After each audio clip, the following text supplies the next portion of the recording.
errado pedir a intercessão de um santo? Eu sou o Diego e quero responder esta pergunta para você. A gente sempre recebe essa pergunta quando a gente coloca lá a caixinha. É errado pedir a intercessão de Nossa Senhora?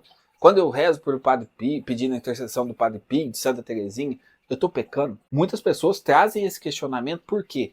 Porque os protestantes acusam a gente de um monte de coisa sem entender nem ao menos o que é de fato a intercessão de um santo. Então pode ficar tranquilo, pode ter aí o seu santo de devoção, pode rezar a Nossa Senhora, porque não tem nada de errado. Pelo contrário, isso agrada o coração de Deus. Por quê? Todos nós que somos batizados, nós nos tornamos parte do mesmo corpo de Cristo, que é a igreja. A igreja é o corpo místico de Cristo.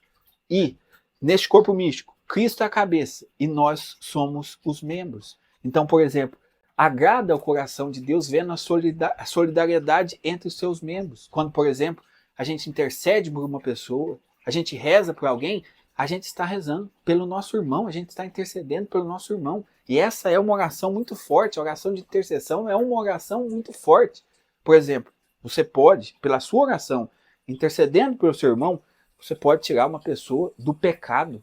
Às vezes a pessoa estava caminhando para o inferno e pela sua intercessão você pode mudar a vida daquela pessoa. Então Deus se alegra em ver essa comunhão que existe entre os membros da igreja, essa solidariedade que existe entre nós. A gente vê, por exemplo, essa capacidade de rezar pelos outros na Sagrada Escritura.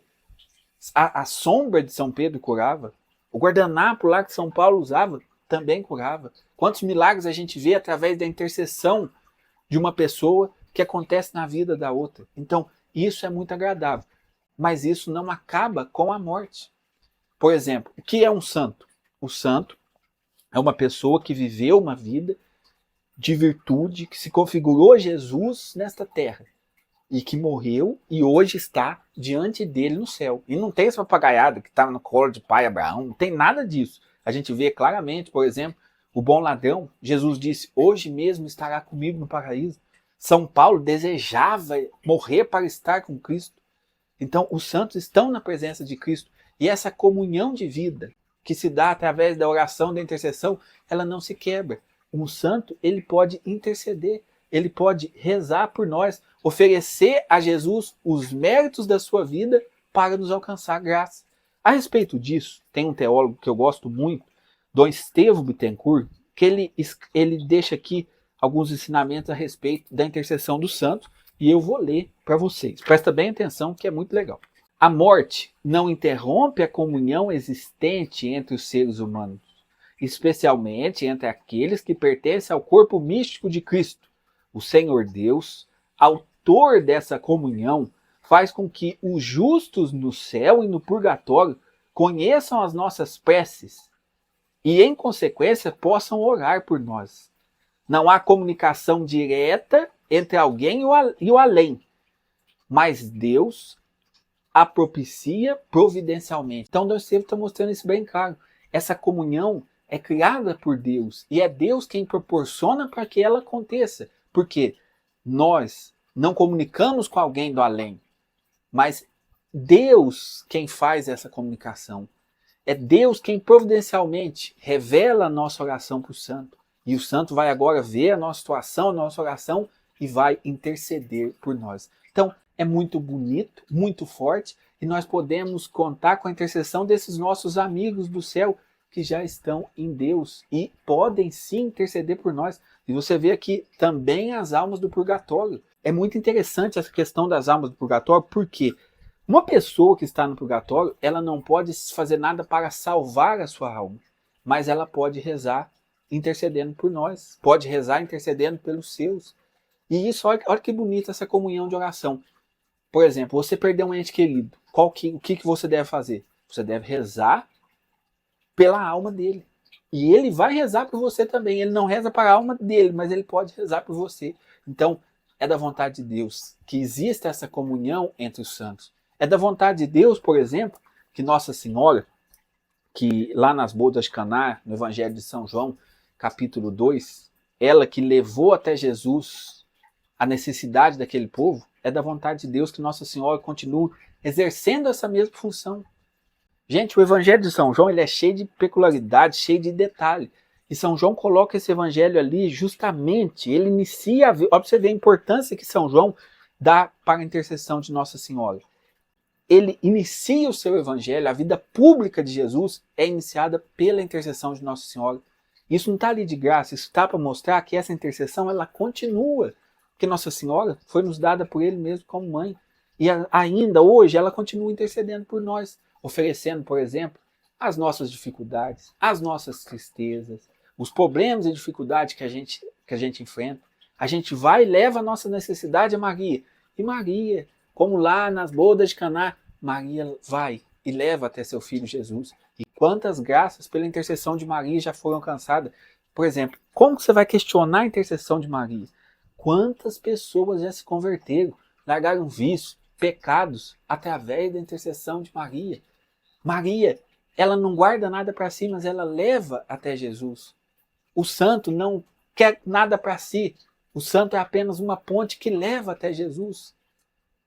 E até porque, por exemplo, quando a gente conhece a vida do santo, você conhece a vida de Santa Teresinha do Menino Jesus, tem certeza que não ia ter uma coisa que entristecesse mais Santa Teresinha do que se a gente deixasse Jesus de lado.